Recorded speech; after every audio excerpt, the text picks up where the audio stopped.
ایک لازمی جز، واجب نمازوں کی طرح آپ نے اس کو اپنے اندر شامل کر لینا قرآن کو۔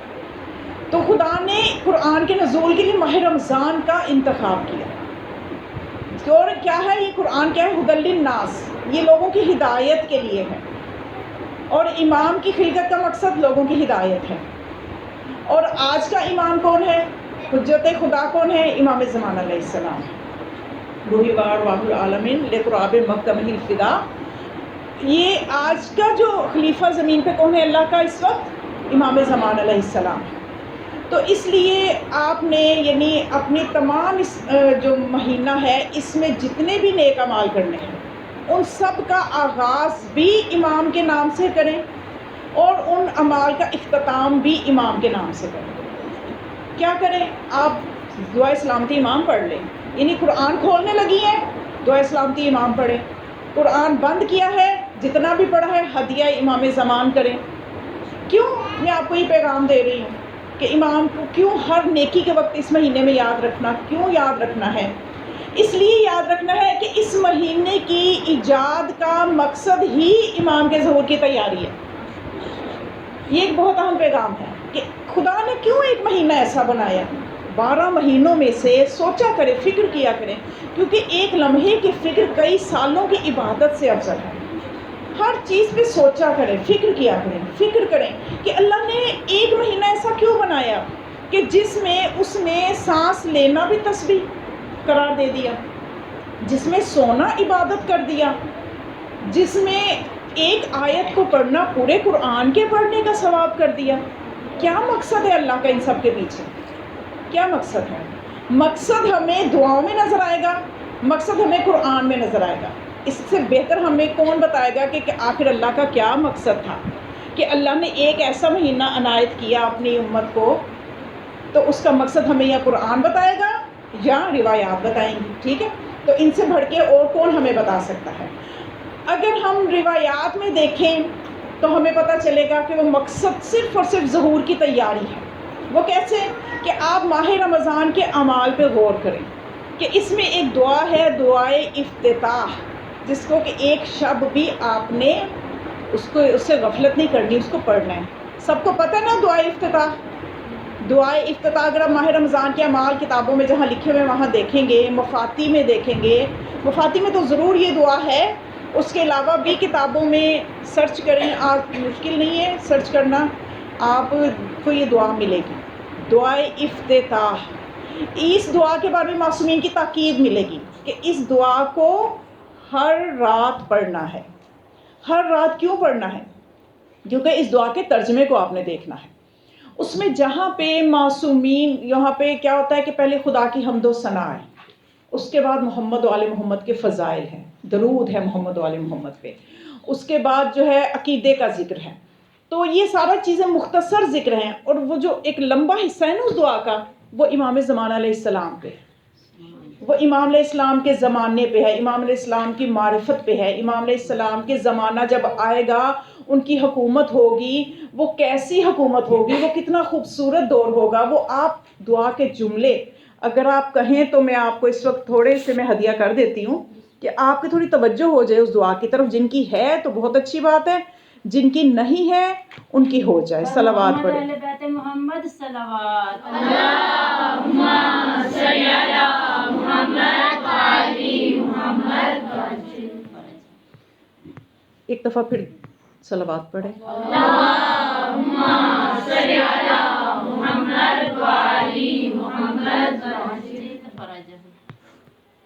ایک جاگتی بھی صلوات پڑھیں۔ اللہم صلی علی محمد و آل محمد وعجل۔ برائے تعجیل ظہور امام زمانہ علیہ السلام صلوات۔ اللہم صلی علی محمد و آل محمد وعجل۔ آپ نے اس گرمی سے پریشان نہیں ہونا، اس لیے کہ آپ جتنا وقت یہاں پہ صرف کریں گی، ماشاءاللہ سے روزے کی حالت میں بھی ہیں، اوپر سے گرمی کا موسم، اوپر سے پنکھے بند ہو گئے، تو دیکھیں آپ کے لیے کتنا زیادہ اجر ہے۔ اصل میں نا اللہ آزمائش کے لیے اپنے بندوں کو چنتا ہے، ہر بندے کی آزمائش بھی نہیں وہ کرتا، تو ثابت ہو گیا کہ ہم اس کے بندے تو ہیں ہی، کہ اب آپ نے ذرا جتنی توجہ سے سنیں گے اتنا آپ کو زیادہ اجر ملے گا۔ پریشان نہیں ہونا، ٹھیک ہے؟ چلیں جی، اب میں آپ کو یہ بتا رہی تھی دعائے افتتاح جو تو پڑھتے ہیں اچھی بات ہے، جو نہیں پڑھتے اب سے شروع کریں. اور اس دعا کا جو آدھی سے زیادہ جو حصہ ہے وہ امام زمان علیہ السلام کے بارے میں ہے.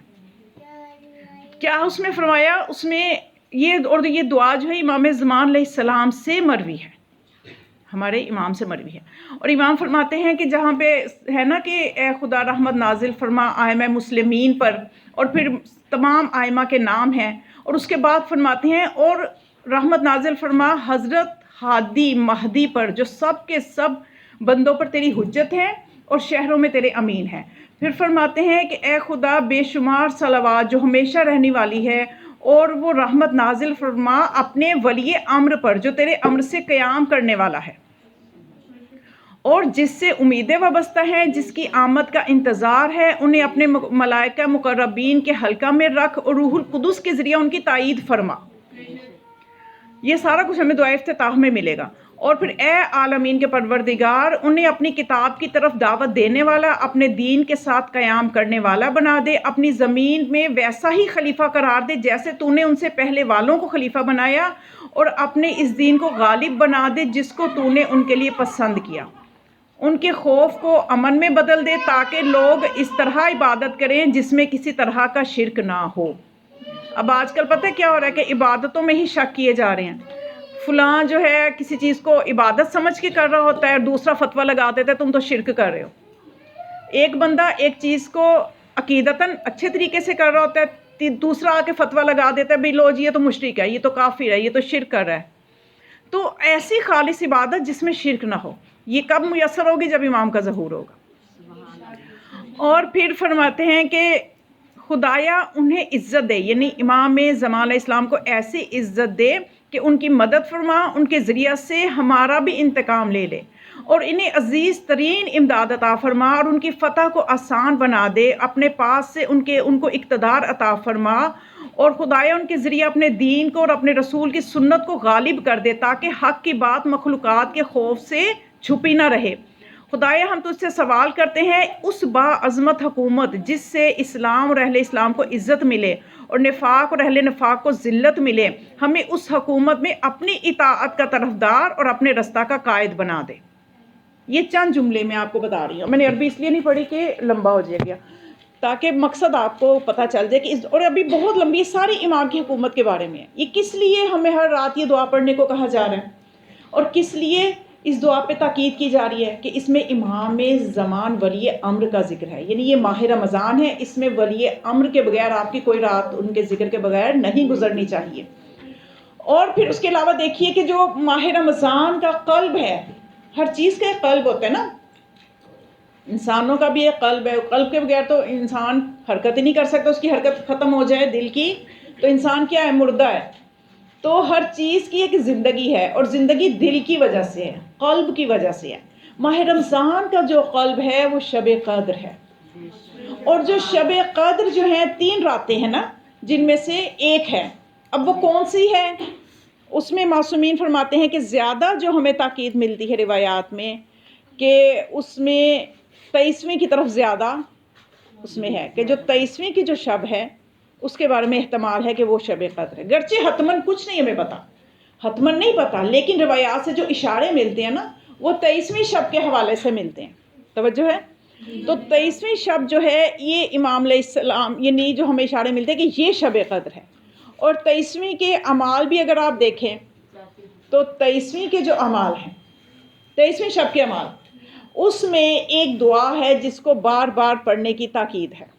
وہ کون سی دعا ہے؟ آپ کرتے ہیں نا ماشاءاللہ، ہر سال کرتے ہیں شب قدر کے اعمال.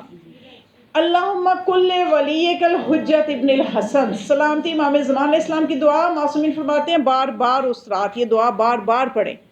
کچھ دیر گزرے تو یہ دعا پڑھیں، کچھ دیر گزرے تو یہ دعا پڑھیں.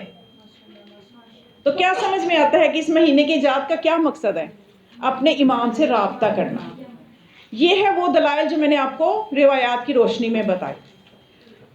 اور قرآن کی طرف جب ہم جاتے ہیں کہ قرآن ہمیں کیسے دلیل ہو کہ جی رمضان جو ہے یہ امام کا مہینہ ہے، امام زمان علیہ السلام کا مہینہ ہے، تو ہم ان کی طرف توجہ کیے بغیر اپنے اعمال انجام دیتے جائیں تو ہماری محنت بیکار ہو جائے گی. جب ہم مقصد رمضان کو ہی نہیں سمجھیں گے، روح رمضان کو ہی نہیں سمجھیں گے، تو اس کو سمجھ لینا ضروری ہے. جہاں اتنی محنت کر رہے ہیں، سحری کے لیے اٹھ رہے ہیں، روزہ رکھ رہے ہیں، پھر اس کے بعد سارا دن اپنے آپ کو جو ہے گناہوں سے ساری بچا رہے ہیں، محنت کر رہے ہیں، تو جب مقصد ہی نہیں پتا، تو وہی مقصد میں آپ کو بتانا چاہتی ہوں. یہ میں نے کچھ دعاؤں کے حوالے سے، روایات کے حوالے سے آپ کے سامنے چیز رکھی.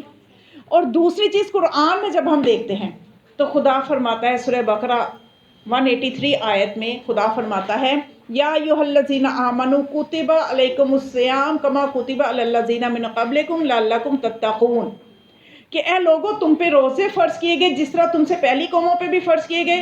اے مومنو، یا ایھا الذین آمنوا، اے مومنو تم پہ روزے فرض کیے گئے جو تم سے پہلی قوموں پہ بھی کیے گئے. کیوں؟ اس لیے کہ تم متقی بن جاؤ. تو یہ بھی امام زمان کی ظہور کی تیاری ہے اس آیت میں بھی. وہ کس طرح سے؟ دیکھیے، پہلی اس آیت کو آپ بچپن سے میرے خیال سن رہے ہوں گے روزوں کے حوالے سے، یا جب بھی آپ شعور کی منزل پہ آئے تو آپ نے روزوں کے بارے میں قرآن میں یہ آیت سب کو نظر آئی. جب بھی روزوں کی بات ہو، ماہ رمضان کی بات ہو، تو اس آیت کو پیش کیا جاتا ہے. لیکن ہم نے کبھی غور نہیں کیا کہ اس آیت میں 2 نقطے قابل غور ہیں. وہ کون سے نقطے ہیں؟ کہ یہاں پہ خدا نے مومنین سے خطاب کیا، یا ایھا الذین آمنوا کتب، اے مومنو تم پہ روزے فرض کیے گئے ہیں. مسلمانوں پہ فرض نہیں ہے، مومنوں پہ فرض ہے. اب مومن کی اصطلاح کیا ہے؟ ہم کس کو مومن سمجھتے ہیں؟ ہم جس کے قلب میں نور ولایت ہوگا ہم اس کو مومن کہتے ہیں، ورنہ مسلمان تو سبھی ہیں. یہ تو قرآن نے بھی کہا، ہم تو نہیں کہتے. قرآن میں دیکھ لو، خدا فرماتا ہے کہ جب وہ بدو آئے تھے رسول خدا کے پاس کہ ہم ایمان لے آئے، تو خدا نے کیا کہا تھا کہ اے رسول ان سے کہہ دو ایمان تو ابھی ان کے سینوں میں داخل ہی نہیں ہوا، ان سے کوئی اسلام لے آئے. نہیں، اللہ نے بھی بتا دی اسلام اور چیز ہے، ایمان اور چیز ہے. تو اب یہاں پہ خدا ایمان والوں کو کہہ رہا ہے. یہ قابل توجہ، چھوڑی سارے مسئلوں کو، جو چیز میں آپ کو بتانا چاہ رہی ہوں اس کو آپ نے سننا ہے، ٹھیک ہے؟ تو اب یہ ایمان والوں سے خطاب ہے کہ ایمان والے جو ہیں، اے ایمان والو تم پہ روزے فرض ہیں. تو اس کے بعد ایک ہمیں یہ پیغام ملا کہ یہ ایمان والوں سے اللہ کا خطاب کیوں ہے. اس لیے ایمان والوں سے خطاب ہے کہ جب ایمان لائیں گے تو تبھی تو تقویٰ تک پہنچیں گے، کیونکہ روزے کا جو نتیجہ ملنا ہے وہ کیا ملنا ہے؟ لعلکم تتقون. اس میں اللہ نے یہ نہیں کہا لعلکم صائمون، یعنی روزے اس لیے فرض کیے ہیں کہ تم روزے دار ہو جاؤ. ہونا تو یہ چاہیے نا کہ جب انسان روزے رکھتے، اتنے وہ کہتے ہیں نا فلاں اتنی نمازیں پڑھتے وہ تو نمازی ہے، وہ تو نمازی ہو گیا ہے. فلاں اتنی زیادہ صدقہ دیتے وہ تو سخی ہو گیا ہے. تو اب جب اللہ پورا مہینہ روزے رکھوا رہے تو آیت کا انجام یہ ہونا چاہیے تھا لعلکم صائمون، شاید کہ تم روزے دار ہو جاؤ. نہیں، خدا کہتے ہیں شاید کہ تم متقی ہو جاؤ. کیونکہ دیکھیں ایمان ہوگا تو تقویٰ تک جائیں گے. ڈائریکٹ چھلانگ لگا کے اسلام سے متقی نہیں بن جائیں گے، مومن سے متقی بنیں گے. ایک بچے نے میٹرک نہیں کیا تو آپ اس کو 8ویں کلاس سے جا کے کہیں ایم اے کے پیپر دے دو یا تم بی اے کے پیپر دے دو، گریجویشن کر لو، وہ نہیں کر سکے گا. بلکہ آج کل تو بی ایس ہو رہا ہے نا 4 ایئر. ایک بچے نے میٹرک کیا نہیں ہے، 8ویں کلاس سے اٹھا کے آپ اس سے کہیں لو جی تم 4 سالہ بی ایس کر لو، ہو ہی نہیں سکتا. تو اسی طرح سے پہلے اسلام ہے، اس کے بعد ایمان ہے، اس کے بعد تقویٰ ہے. تو خدا پیغام یہ دے رہا ہے کہ تقویٰ تک پہنچیں گے ہی وہ جو پہلے ایمان تک پہنچیں گے. اور ایمان ہوتا ہی اس کے پاس ہے جس کے قلب میں نور ولایت ہوگا. اور پھر جب نور ولایت ہوگا تو پھر ہی وہ متقی بنے گا. تب تک نہیں بنے گا جب تک امام المتقین کی اتباع نہیں کرے گا، جب تک امام المتقین کی معرفت اس کے دل میں نہیں ہوگی. تو یہ چیز بس آپ نے دیکھی کہ اور جب امام المتقین تک آپ آ گئے ہیں تو آج کے زمانے کا امام المتقین کون ہے؟ آج کے زمانے کے ہمارے امام زمان علیہ السلام ہیں. اور ہم متقی کیوں بنے؟ کیوں ہم متقی اللہ ہمیں بنانا چاہتا ہے؟ اس لیے کہ جب تک متقی نہیں بنیں گے، امت آمادہ نہیں ہوگی، ظہور کیسے ہوگا؟ تو بات آ گئی نا امام زمان علیہ السلام تک. تو سمجھ میں آیا کہ خدا نے ایک مہینہ ایسا کیوں بنایا؟ تاکہ ایک ایسی امت جلدی جلدی تیار ہو جائے جو کہ امام کی ظہور کے لیے آمادگی آ جائے لوگوں میں. یہ خدا جو سٹیپ اتنے لے رہا ہے یہ اس لیے لے رہا ہے. اور میں نے بتایا نا کہ شب قدر جو ہے یہ ماہ رمضان کا قلب ہے، اور شب قدر کا جو قلب ہے وہ امام زمان علیہ السلام. شب قدر کا بھی تو کوئی دل ہے نا، اس کو بھی تو زندہ کرنا ہے نا، اس کی بھی تو ایک زندگی ہے نا. تو شب قدر کا جو قلب ہے وہ امام زمان علیہ السلام ہے. اور اس کی ایک اور دلیل میں آپ کو دوں، انا انزلناہ فی لیلۃ القدر، سورہ قدر آپ پڑھتے ہیں، اس میں کیا آیت ہے؟ تنزل الملائکۃ والروح من کل امر، یعنی اس میں فرشتے نازل ہوتے ہیں. اور وہ فرشتے کس میں نازل ہو رہے ہیں؟ ماہ رمضان میں.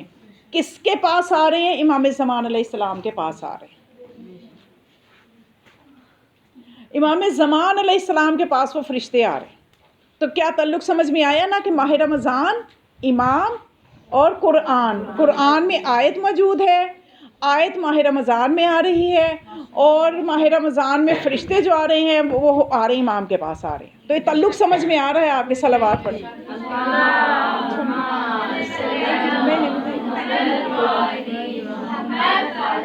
اونچی سی صلوات پڑھیں.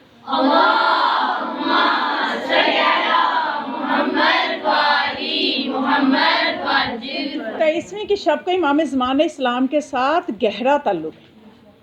اس سلسلے میں آپ کو ایک واقعہ ہدیہ کرتی ہوں. امید ہے کہ آپ کی، دیکھیے انسان کو نا جتنی روحانیت قوی ہوتی ہے نا انسان کی، اتنا ہی اس کے لیے کاموں کو انجام دینا آسان ہوتا ہے. اتنا ہی انسان جو ہے نا، اور روحانیت کیسے قوی ہوتی ہے؟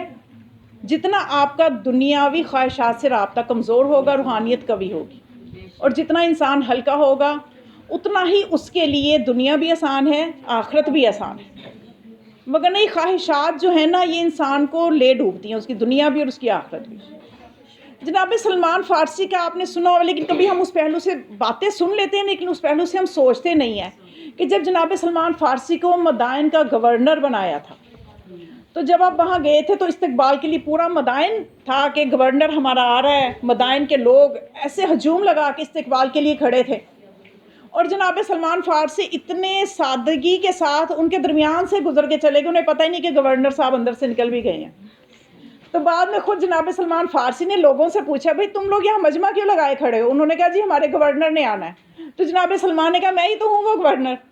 سادہ سی سواری پہ ایک چٹائی رکھی ہوئی ہے، اسی کے اوپر سو جانا ہے رات کو، اور ایک لوٹا ہے یا برتن ہے سمجھ لیں کہ جس سے وہ وضو کریں گے اور اسی سے غسل کر لیں گے. یہ 3-4 چیزیں لے کے اپنے خچر پہ جب وہ وہاں سے گزرے، کسی کو پتہ بھی نہیں کہ گورنر آ بھی گئے. یہ اور پھر کیا ہوا، مدائن میں جب ایک دفعہ آگ لگی، اور آگ جب پھیلی ایک گھر سے دوسرے سے تیسرے گھر میں پھیلتی چلی گئی، ہر کوئی پریشان ہے، کوئی چیخ رہا ہے میرا اندر تجوری رہ گئی، کوئی چیخ رہی ہے عورت کہ میرا اتنا جہیز اندر رہ گیا، کوئی کہے میری جمع پونجی رہ گئی. اور جناب سلمان فارسی اپنی چٹائی پکڑ کے آرام سے ایک طرف بیٹھے ہوئے ہیں، ان کا کچھ ہے ہی نہیں کہ جو جلے گا. تو انسان جتنا اپنے آپ کو ہلکا رکھے، اس لیے دعائے مکارم الاخلاق میں مولا کائنات امیر المؤمنین علی بن ابی طالب علیہ السلام،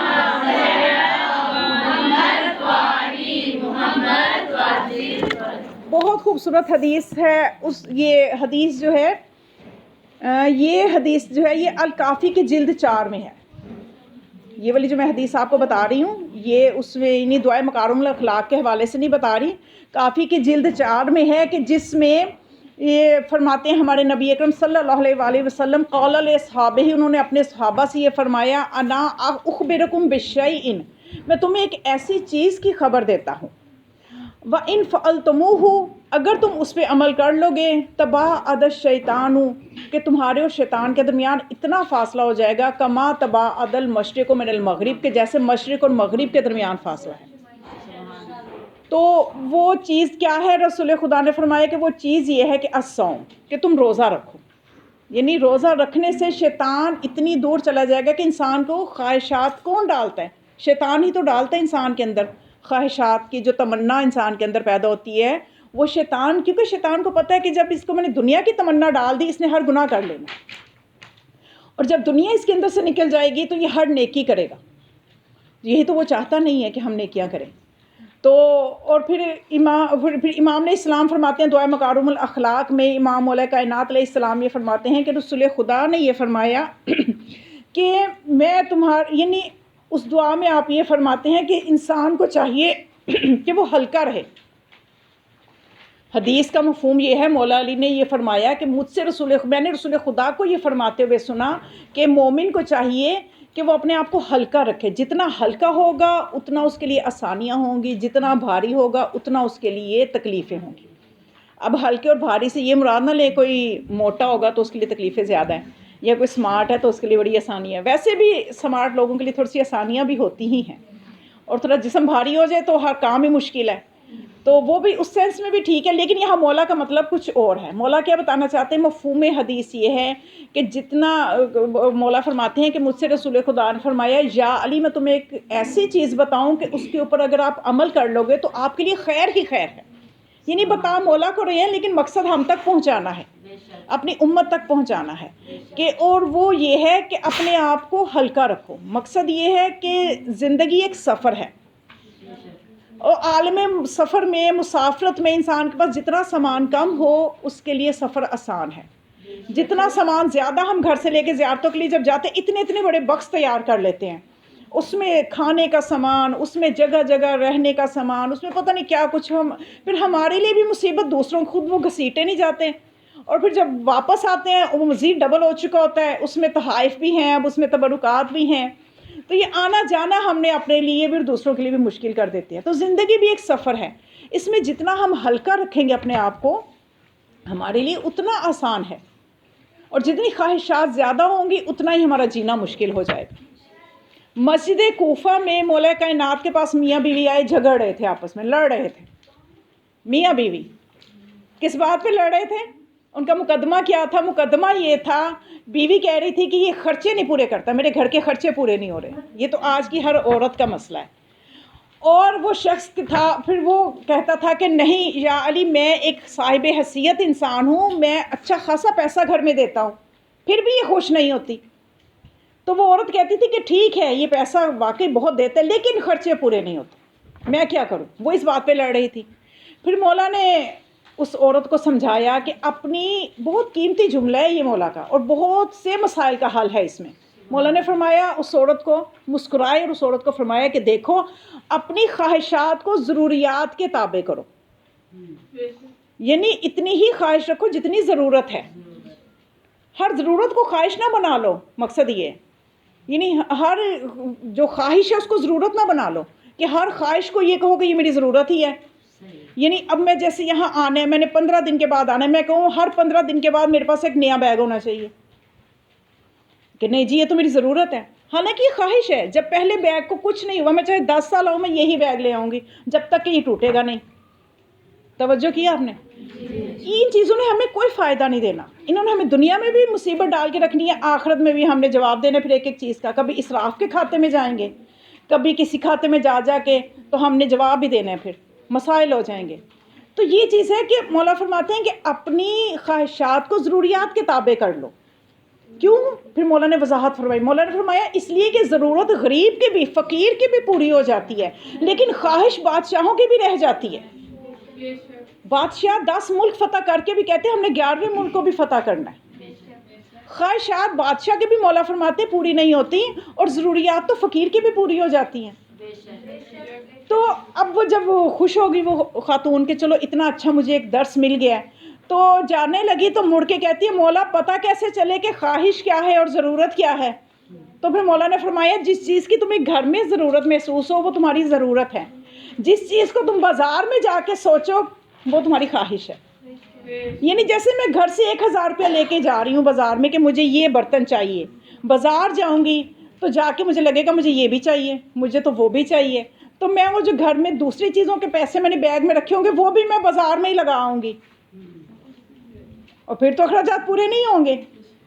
تو اس لیے مولا فرماتا ہے جو بازار میں جا کے تمہیں لگے نا کہ یہ ضرورت ہے، وہ ضرورت نہیں، وہ خواہش ہے. جو تمہیں گھر میں لگے کہ یہ چیز چاہیے وہ ضرورت ہے.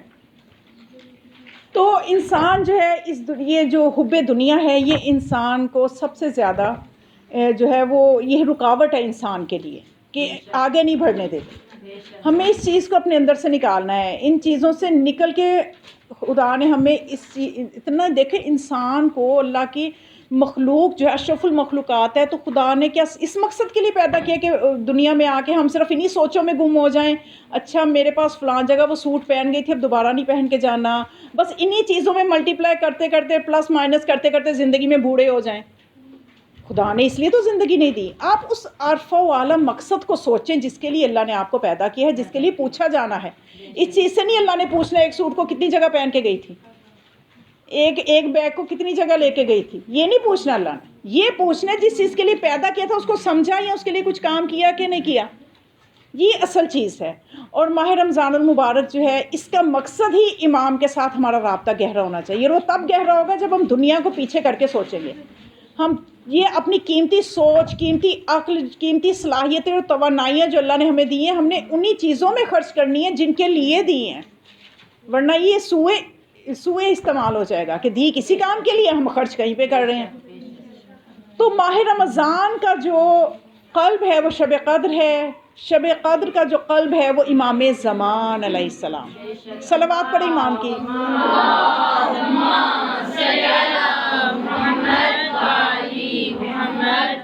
تو ہر بندہ اپنی ہی حیثیت کے مطابق اس مہینے سے فائدہ اٹھائے گا، اس مہینے سے استفادہ وہی کرے گا جتنی کسی کی ہمت اور صلاحیت اور روحانیت قوی ہوگی، وہ اتنا فائدہ اٹھا لے گا۔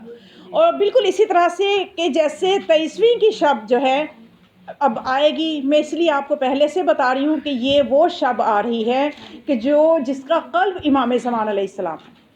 سید حسن ابتہی اپنی کتاب ملاقات با امام زمان علیہ السلام میں یہ واقعہ لکھتے ہیں، اس میں یہ لکھتے ہیں کہ صلوات پڑھے ذرا۔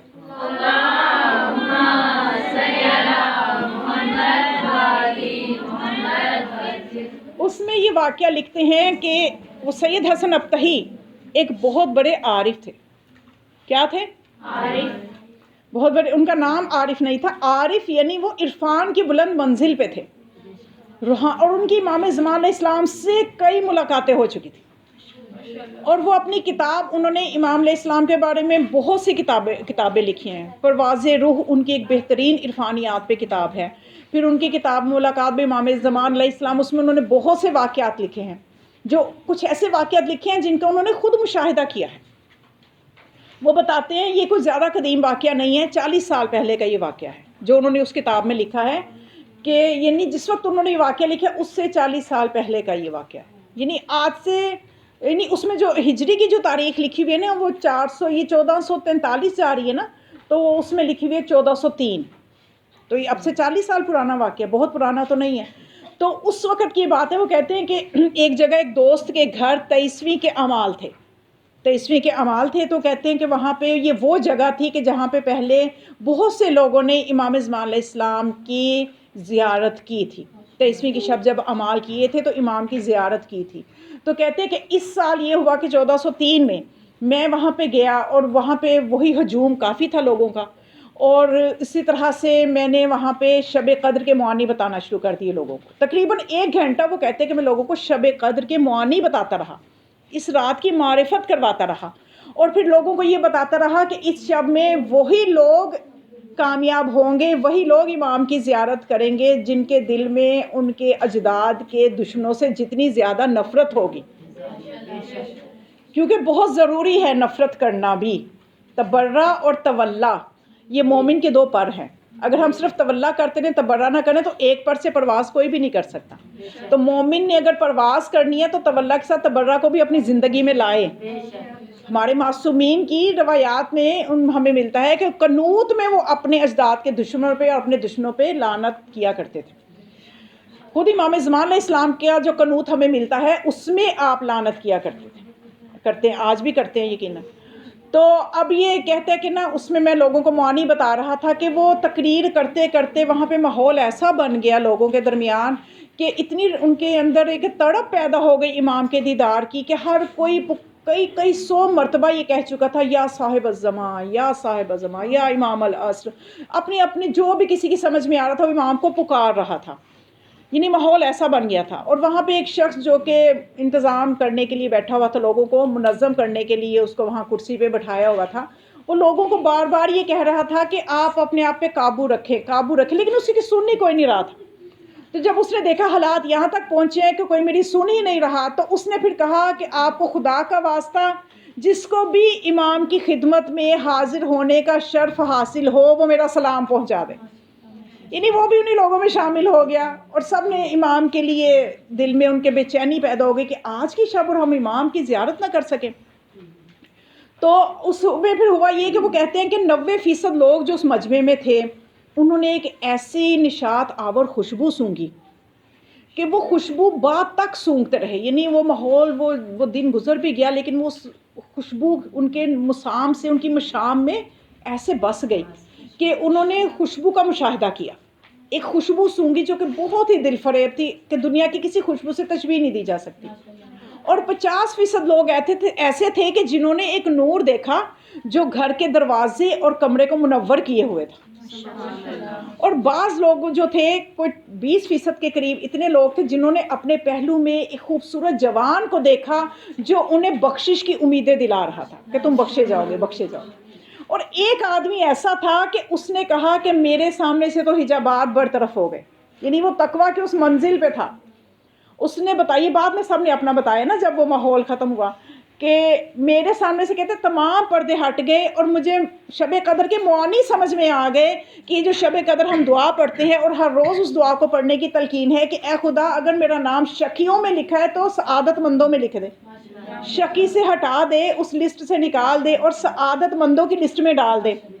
تو کہتا ہے کہ میں نے ماحول دیکھا کہ ایک نورانی کرسی ہے, اس پہ امام زمان اسلام تشریف فرما ہے اور فرشتوں کے گروہ در گروہ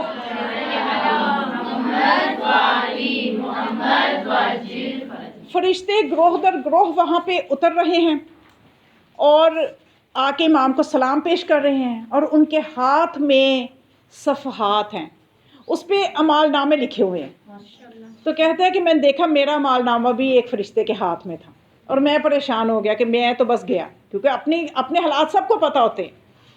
یعنی ٹھیک ہے کہ وہ اچھا ہوگا تو اس کے سامنے سے حجابات برطرف ہوئے لیکن غلطیاں ہوئی ہوں گی. وہ پریشان ہو گیا, کہنے لگا لیکن میں اس بات پہ خوش تھا کہ مجھے اپنی زندگی میں موقع مل گیا ہے کہ میں منتیں سماجت کر کے تو میں اپنے اعمال نامہ درست کروا لوں گا, شقیوں سے اپنا نام نکلوا لوں گا اور سعادت مندوں میں ڈلوا لوں گا. تو کہتا ہے کہ میں نے منت کرنا شروع کر دی امام کی کہ آپ میرے یہ جو گناہ ہیں ان سے صرف نظر کریں اور میرا نام خوش بختوں کی لسٹ میں لکھ دیں. تو وہ کہتا ہے کہ امام نے میری طرف متوجہ ہوئے اور فرمایا کہ مجھے تم سے 2 باتوں کی وجہ سے افسوس ہے کہ تم نے یہ گناہ کیے کیوں.